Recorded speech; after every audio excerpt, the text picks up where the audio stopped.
Hafa MIHITSY New Heriniaina HK New akaikinao Indro Titre izao fanomezam-piavanao anao Hafa MIHITSY New Heriniaina HK New akaikinao Indro Titre izao fanomezam-piavanao anao satria mikana kintana ny tiako mianay hankafiziko anao rehefa lanilay novemba sitragao aviry ny lalako mba arao akariko ny volana akako fiandria dia zay kozy mengany dia tsy aokony zany ao mba tantarao kozy miafina ao amponao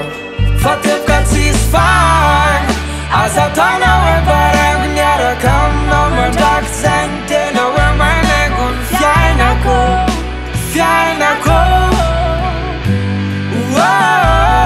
efa tonga ny maraina lendraindray zao malendaina rehefa iny asavolaina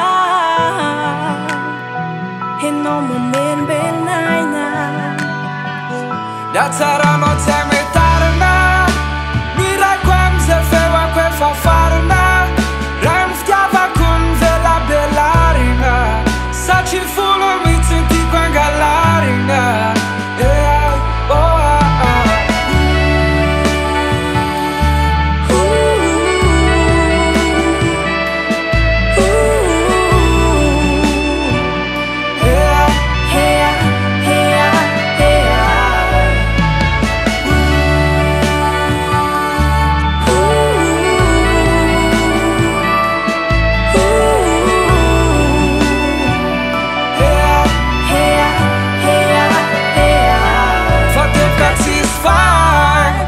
aza taonao hoe baraingo niaraka aminao mandraky zay ny tena hoe manaingo ny fiainako